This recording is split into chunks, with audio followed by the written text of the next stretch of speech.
Meu nome é Elias Viana. E hoje, aos meus quase 90 anos, o eco de uma traição ainda ressoa mais forte que o tempo. Em uma tarde chuvosa, em meio ao silêncio frio de uma sala que um dia chamei de lar, meu próprio filho, com um olhar distante, proferiu as palavras que rasgaram minha alma. Pai, não há mais lugar para o Senhor aqui.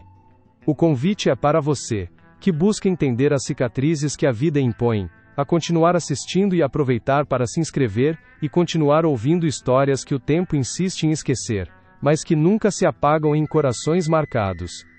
O cheiro de mofo e desapego impregnava o ar daquele apartamento modesto, onde cada objeto parecia testemunhar a frieza do momento. A poltrona velha, outrora meu refúgio, agora parecia um trono vazio, um monumento à minha irrelevância. Ele, meu sangue, minha carne, meu futuro, me olhava com uma indiferença calculada, como se eu fosse um estorvo, uma bagagem indesejável em sua jornada rumo a um progresso que ele imaginava sem mim. As palavras "é melhor para todos, pai", ditas com uma voz desprovida de qualquer emoção, martelavam em minha mente. Naquele instante, o chão pareceu sumir sob meus pés, e uma vertigem de desamparo me tomou por completo.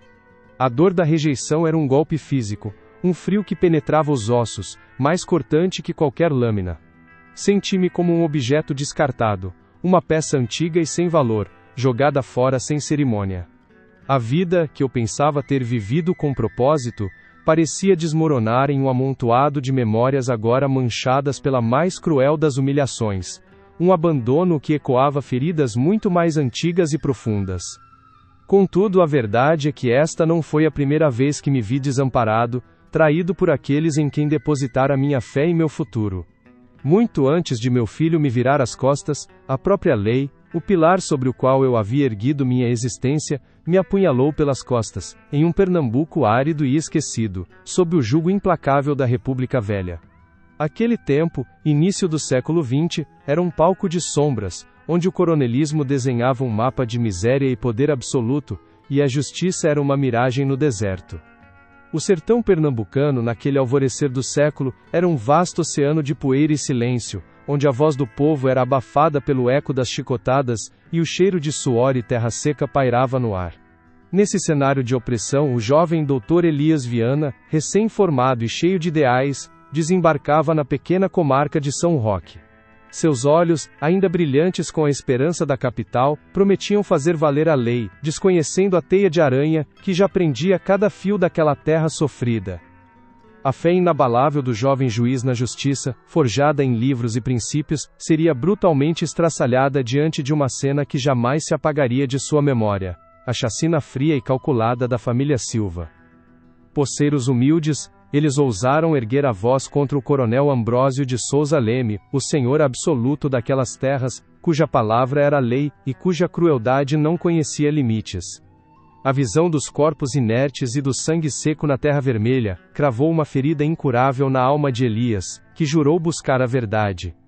Com provas irrefutáveis nas mãos, Elias estava determinado a condenar os jagunços e seu mandante, o impiedoso coronel Ambrósio, mas o sistema, em sua face mais perversa, virou-se contra ele.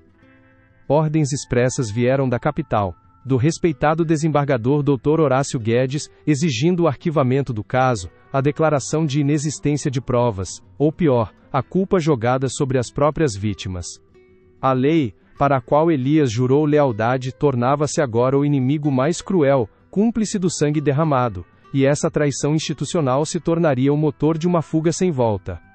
Naquele recuo do tempo, a vida de Elias Viana emergia das profundezas de um passado árido, moldada pela aspereza do sertão e pela labuta incessante de mãos calejadas.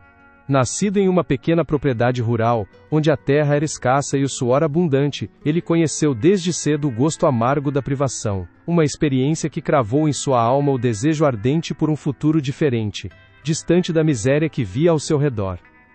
Aos 15 anos, enquanto a maioria dos meninos da sua idade já ajudava na roça, Elias devorava livros à luz bruxuleante de um lampião, alimentando um sonho que parecia inatingível: tornar-se um homem de leis, alguém capaz de mudar o destino dos oprimidos. Aquela promessa silenciosa, sussurrada para si mesmo nas noites de lua nova, tornou-se o combustível para uma jornada de sacrifícios e renúncias. Foi em meio aos corredores empoeirados da Faculdade de Direito na capital, que seus olhos encontraram os de Helena, uma jovem de sorriso doce e olhar determinado, que compartilhava de seus ideais e de sua paixão por uma vida mais justa. O amor floresceu rápido, um oásis de esperança no deserto de suas ambições, e juntos eles vislumbraram um lar, uma família e um propósito. O casamento foi simples, mas repleto de promessas, e não demorou para que o primeiro filho, o pequeno Ricardo, viesse ao mundo, preenchendo o modesto apartamento com risadas e uma nova dimensão de amor. Aquele pequeno ser de carne e osso intensificou em Elias a urgência de prover, de lutar por um futuro que não apenas o incluía, mas que agora envolvia também os sonhos de sua crescente família. Os primeiros anos como advogado foram marcados por jornadas exaustivas, com Elias dividindo seu tempo entre o fórum e bicos noturnos para complementar a renda, enquanto Helena cuidava das crianças e da casa, sempre com um sorriso encorajador. O idealismo que o impulsionou da roça à academia chocava-se diariamente com a dura realidade de um sistema lento e muitas vezes injusto, mas ele persistia, por eles. Ele trocou noites de sono por pilhas de livros, cada página virada a um tijolo na construção de um futuro mais sólido para seus filhos. Lembrava-se vividamente de estudar à luz de velas, com o cheiro de cera queimada preenchendo o ar, enquanto os pequenos dormiam em seus berços, o sacrifício silencioso de seu conforto em prol da educação e das oportunidades que ele jamais teve. Em um aniversário de Ricardo, Elias recordava a alegria genuína do menino ao receber um pequeno peão de madeira, o único presente que o orçamento permitia. Naquele dia, com o filho nos braços, Elias jurou para si mesmo que faria tudo para que seus filhos nunca sentissem a escassez que ele conheceu, prometendo um mundo onde a felicidade não dependesse de sacrifícios extremos. A alegria, contudo, foi brevemente ofuscada quando uma doença traiçoeira levou Helena de seu lado, deixando-o com 3 filhos pequenos e um vazio dilacerante na alma. A perda de sua companheira foi um golpe brutal, uma ferida que jamais cicatrizaria, mas a responsabilidade de ser pai e mãe o impulsionou a seguir em frente, mesmo com o coração em frangalhos. A rotina de Elias transformou-se em uma maratona diária de trabalho e cuidado doméstico. Ele cozinhava refeições simples, lavava roupas à mão, e contava histórias para adormecer as crianças, seus ombros curvados pelo peso da ausência de Helena, e pela árdua tarefa de ser o único pilar da família. A exaustão era constante, mas a visão dos filhos o mantinha firme. Pequenos gestos, muitas vezes invisíveis aos olhos alheios, marcavam seu amor: remendar as meias puídas dos filhos à noite, preparar o café da manhã antes de sair para o trabalho, ou simplesmente sentar-se ao lado da cama deles, observando-os dormir, sentindo uma mistura agridoce de amor e preocupação, que só um pai solitário poderia compreender. Os anos passaram voando, e Elias via seus filhos crescerem, cada um com seus próprios sonhos e desafios. Ele os incentivava a estudar, a questionar, a buscar a verdade, transmitindo-lhes os valores de honestidade e perseverança que pautaram sua própria vida, mesmo sabendo que o mundo era muito mais complexo do que os livros podiam descrever. As dificuldades financeiras persistiram, mas Elias sempre encontrava uma maneira de manter a casa de pé, de garantir que seus filhos tivessem o essencial. Ele apertava o cinto, recusava convites sociais, e vestia o mesmo terno puído por anos, tudo para que seus filhos pudessem ter uma roupa nova, um livro a mais, ou um doce em um dia especial. Houve momentos de quietude, preciosos instantes de conexão, como quando ensinou seu filho mais velho, o pequeno Ricardo, a ler as primeiras palavras, seus dedos guiando a criança pelas letras, a voz suave preenchendo o silêncio do pequeno cômodo, criando uma memória de ternura que jamais se apagaria. O orgulho de Elias explodiu ao ver seus filhos concluírem os estudos, alguns seguindo seus próprios caminhos na capital, outros buscando oportunidades no interior. Cada diploma, cada conquista profissional, era para ele a materialização de todos os seus sacrifícios, a prova de que valera a pena cada noite sem sono, cada renúncia pessoal. Ele construiu, tijolo por tijolo, um futuro que imaginava seguro para todos eles, um legado de trabalho árduo e integridade. O modesto apartamento, outrora um lar de esperanças compartilhadas, tornou-se o símbolo de sua dedicação, o refúgio onde as memórias de Helena ainda pairavam, e onde ele esperava encontrar a paz e o reconhecimento na velhice. Os cabelos brancos e as rugas profundas marcavam a passagem do tempo, atestando uma vida de incessante labor e devoção incondicional. Elias, agora um homem idoso, mas ainda com a chama da dignidade acesa nos olhos, esperava a reciprocidade do amor e do cuidado que ele tão generosamente havia semeado ao longo de décadas. Acreditava piamente na força dos laços familiares, na dívida de gratidão que se formava silenciosamente entre pais e filhos, um pacto de amor incondicional, que deveria resistir a todas as intempéries. Ele havia oferecido tudo de si, seu tempo, sua juventude, seus sonhos, na certeza de que seus filhos seriam seu porto seguro na senilidade. Contudo, a doçura dessas recordações contrastava violentamente com a frieza cortante do presente, com a amarga traição que rasgou o tecido de sua existência, transformando o amor de uma vida inteira em cinzas e a esperança em um desamparo profundo. O eco da rejeição, vindo de seu próprio sangue, ressoava mais alto que qualquer canção de ninar.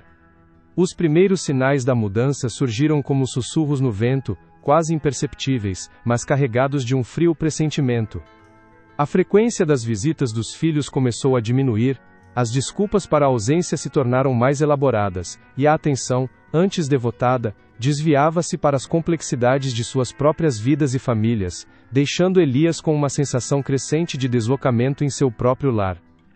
As conversas telefônicas que antes se estendiam em longas trocas de carinho e conselhos, agora se resumiam a frases apressadas, repletas de "depois eu ligo" ou "estou ocupado agora", proferidas com uma impaciência velada. Elias sentia a prioridade em suas vidas mudando, como areia escorrendo entre seus dedos, e a solidão começava a tecer sua teia silenciosa ao redor de seu coração. As noras e genros, antes afáveis e respeitosos, começaram a introduzir novas regras, sugestões sobre a organização da casa ou a rotina de Elias, disfarçadas de preocupação, mas que na verdade minavam sua autonomia. Cada intervenção, por menor que fosse, era um pequeno golpe em sua dignidade, uma invasão sutil de seu espaço e de sua identidade. A casa, que em tempos passados fervilhava com a presença alegre dos netos, agora se tornava mais silenciosa a cada dia que passava. As risadas infantis, outrora a melodia constante de seu cotidiano, sumiram, substituídas por uma quietude pesada, um vazio que ecoava a ausência e a crescente distância imposta pela nova dinâmica familiar. Então veio o primeiro golpe que o fez questionar tudo. O seu aniversário, uma data que sempre fora celebrada com entusiasmo, passou em branco, esquecido por seus próprios filhos. A dor da indiferença era um marco doloroso, um golpe que o fez sentir a fragilidade de um amor que ele pensava ser inabalável, deixando-o com um amargo sabor de abandono. As cadeiras vazias na mesa de Natal, antes preenchidas por toda a família em celebração ruidosa, agora representavam a solidão crescente, um símbolo cruel do espaço que ele perdera, um lembrete vívido de que a alegria compartilhada havia se transformado em uma ausência palpável. Ricardo, seu primogênito, o filho por quem ele havia sacrificado tanto, começou a desmarcar compromissos com desculpas esfarrapadas, evitando o contato, assemelhando-se ao coronel Ambrósio em sua frieza calculada. Elias via nos olhos do filho um brilho de desconforto, que revelava a verdade incômoda de sua presença.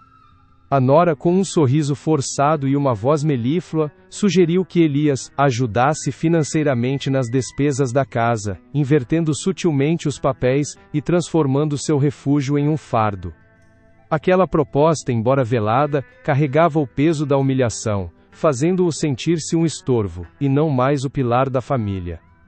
Os netos, antes seus pequenos confidentes e cúmplices de brincadeiras, foram instruídos a não incomodar o vovô, e seus olhares curiosos e afetuosos cederam lugar a uma distância fria, imposta pelos pais.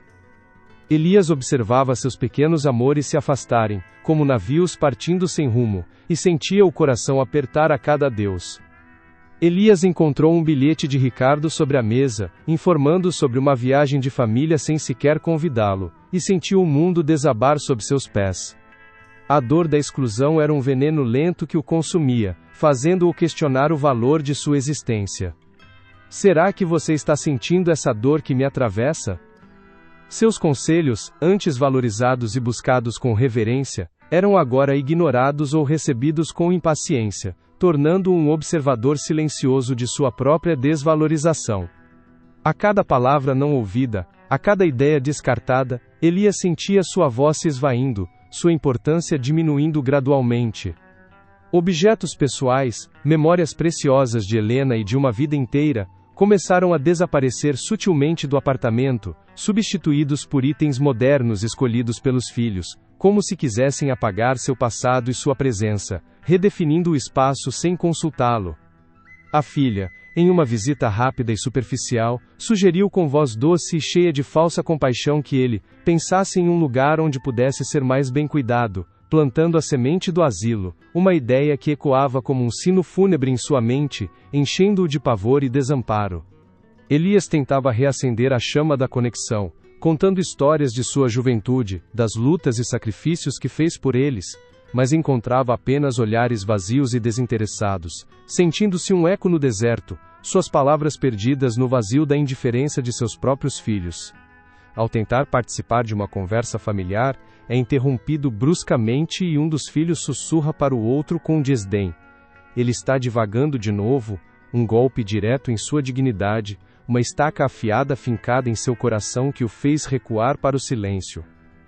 Ele percebeu que seus próprios movimentos na casa eram monitorados, seus hábitos criticados sutilmente, transformando o lar ante seu refúgio em uma prisão de vigilância e julgamento, onde cada ação era observada e avaliada com um olhar frio e distante. Os jantares em família, antes momentos de união e alegria, transformaram-se em eventos tensos, onde Elias era um convidado indesejado, sua presença um incômodo palpável, o que o fazia preferir o silêncio e a solidão do seu quarto, longe dos olhares acusadores. A doçura das memórias de Helena, que antes o consolava e lhe trazia paz, agora era um contraste brutal com a frieza cortante do presente, a lembrança de um amor que ele não mais encontrava, apenas a ausência e a amargura de uma promessa quebrada. Elias, ao se olhar no espelho embaçado, vê não apenas o reflexo de um homem envelhecido, com rugas profundas e cabelos brancos, mas de um homem invisível, cujas necessidades e sentimentos foram sistematicamente apagados pela indiferença daqueles que mais amava. Naquela tarde chuvosa, em meio ao silêncio frio de uma sala que um dia chamou de lar, a voz de seu filho Ricardo ecoou as palavras cruéis que selaram seu destino e rasgaram sua alma. Pai, não há mais lugar para o Senhor aqui. O convite é para você, que busca entender as cicatrizes que a vida impõe, a continuar assistindo e aproveitar para se inscrever e continuar ouvindo histórias que o tempo insiste em esquecer, mas que nunca se apagam em corações marcados. O silêncio opressor daquela tarde chuvosa, onde as palavras cruéis de Ricardo ainda ecoavam, não conseguiu sufocar a faísca de uma determinação antiga que ardia no peito de Elias. A dor do abandono, embora lancinante, não era uma novidade para ele. Já havia enfrentado a frieza institucional e a traição de um sistema que jurou proteger, e cada cicatriz do passado o havia moldado, ensinando-lhe lições valiosas que seus filhos, em sua pressa e egoísmo, jamais poderiam compreender ou antecipar. Enquanto a indiferença dos filhos tecia uma teia de humilhação ao seu redor, Elias, em sua aparente passividade, observava.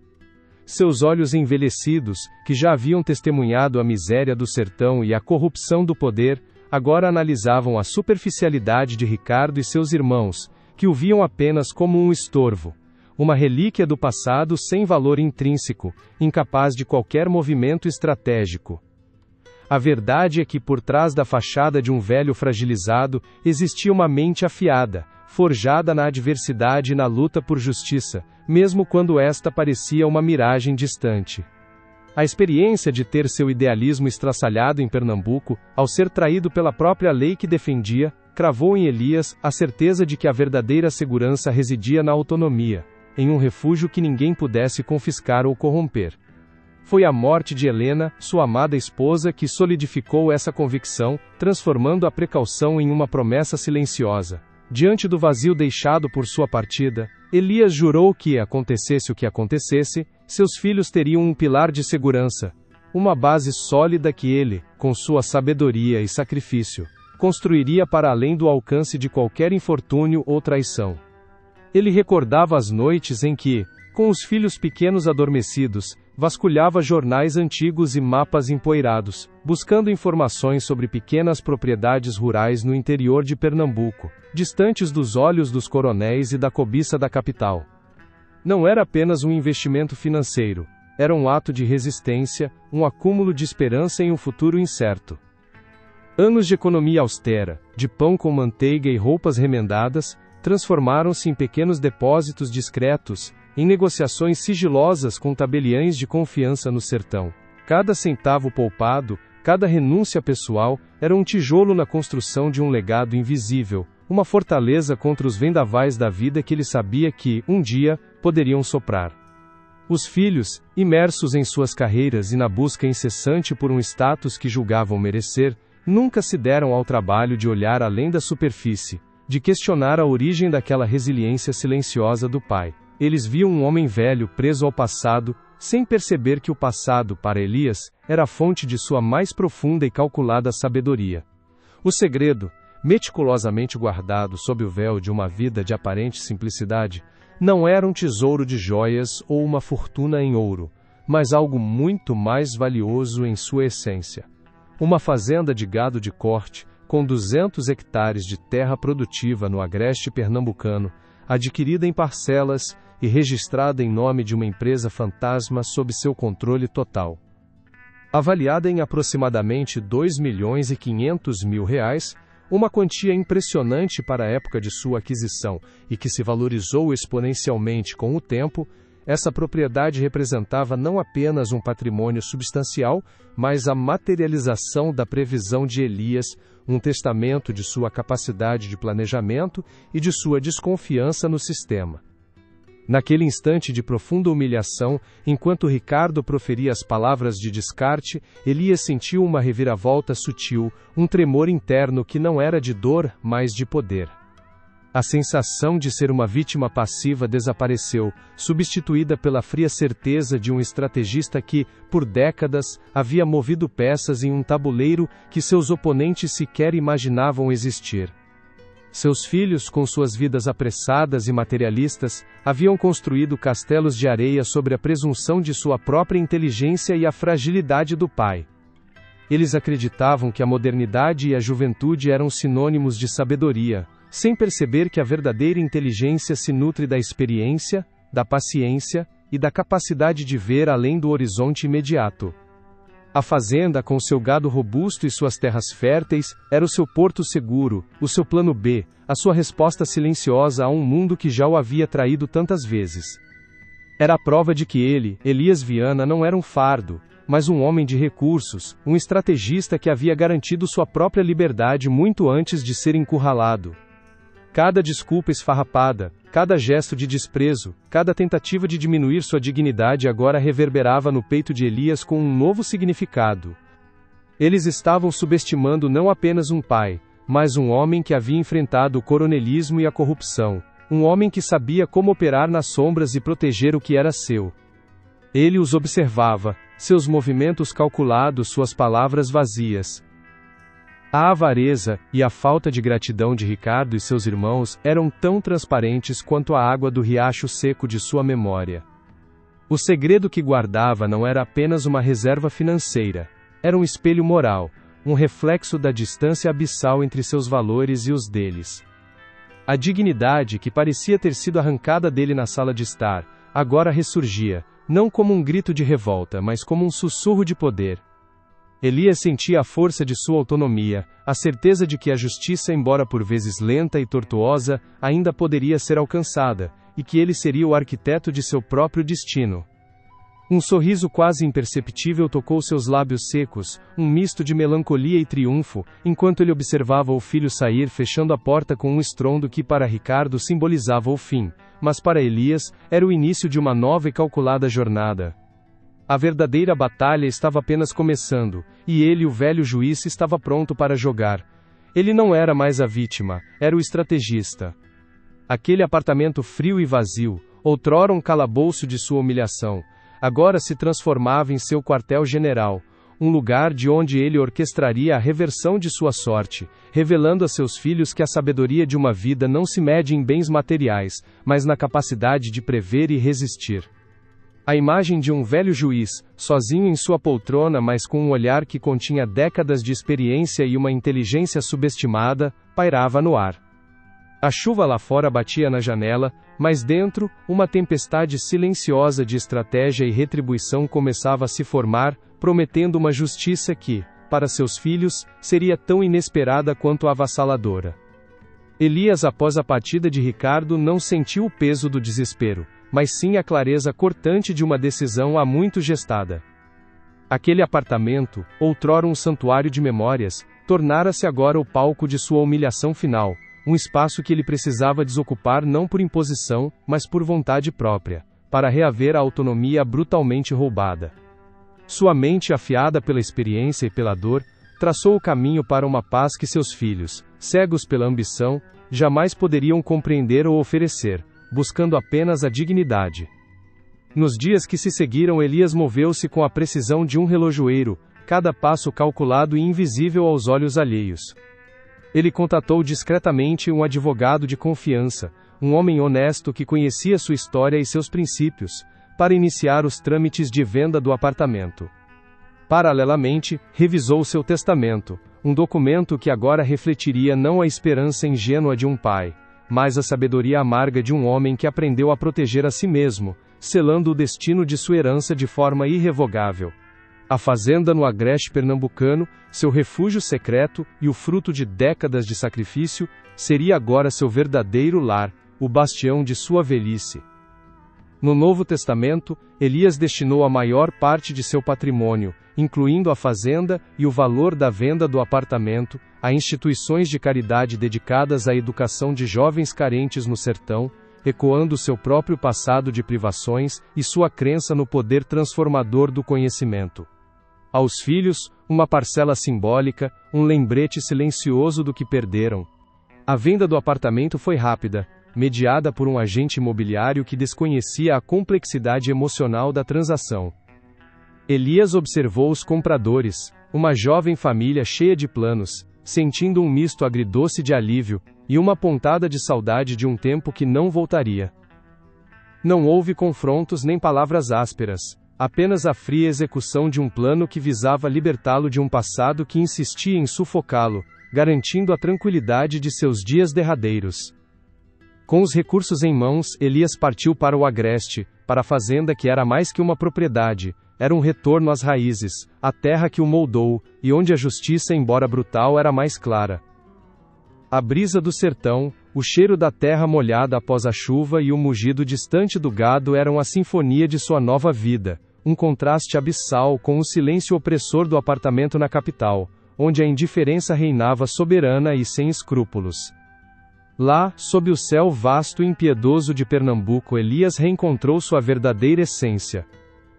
Ele não era um velho desamparado, mas um homem que, em meio às ruínas de sua esperança, soubera reconstruir um novo futuro, onde sua dignidade não dependia do reconhecimento alheio, mas da força de seu próprio caráter e das decisões que tomou.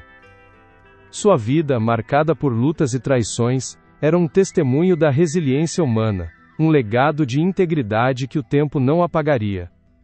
A imagem final é de Elias, sentado na varanda de sua fazenda, o olhar sereno perdido no horizonte. O sol poente tingia o céu de cores quentes, e ele sentia a brisa tocar seu rosto, levando consigo os ecos das velhas feridas. A justiça silenciosa que buscou, não nos tribunais, mas na redefinição de seu próprio valor, e no legado de um bem maior, finalmente o alcançara, garantindo que sua história não fosse a de uma vítima esquecida, mas a de um homem que até o fim, permaneceu fiel a si mesmo. Quem sabe, ao refletir sobre essa jornada, você também encontre a força para reescrever seu próprio desfecho. Compartilhe esta história, e inscreva-se, para que mais vozes como a de Elias, não se percam no tempo.